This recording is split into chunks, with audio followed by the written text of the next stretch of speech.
Apple's MacBook Pro lineup is about to get a lot more crowded. And if the latest leaks are right, well, we could be looking at not one, but two different MacBook Pro releases in 2026. And you might even remember that we just got the M5 MacBook Pro model updated towards the end of 2025. So within 365 days, potentially, we could have three different MacBook Pro launches. So if you're thinking about getting a new MacBook Pro, watch this video first.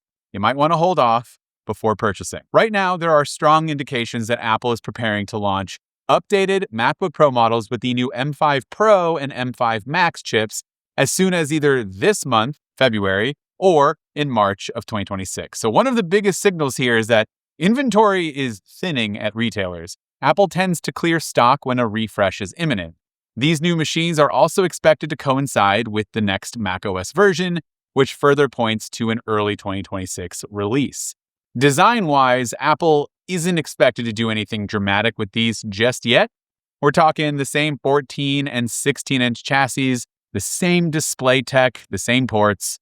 The first wave is really all about Apple Silicon, and so specifically, we're going to be getting the new unreleased M5 Pro and M5 Max chips to get that M5 generation all up to date. As I mentioned earlier, Apple already updated the base M5 MacBook Pro. You only get that in a 14-inch size, and that has the standard M5 chip, and that was a quieter update, but it technically counts, in my opinion, as the first MacBook Pro launch of the year. And it's a version that brought broader performance and efficiency improvements over the last generation, which is kind of how they always are over the course of a year upgrade. Looking at how Apple has evolved the M series over time, we can make some reasonable predictions on how the new M5 Pro and M5 Max chips might perform.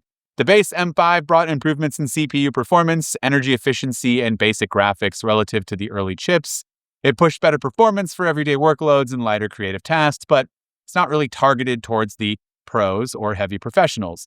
The M5 Pro should give us a noticeable bump in raw CPU cores and GPU cores over the base M5. So think faster builds, smoother multitasking, heavier media time, whatever you do that's considered worthy of having one of these Pro machines, you're just going to have better performance in those categories. The M5 Max will obviously go further and will stretch the GPU performance even more with higher core counts, more memory bandwidth, and stronger media engines and machine learning performance.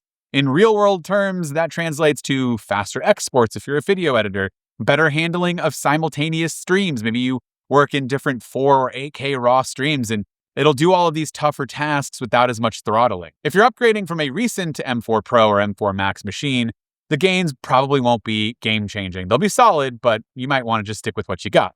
Apple usually refines each generation rather than reinventing it, but if you're coming from something older or jumping from a base model, then you'll definitely feel that performance improvement.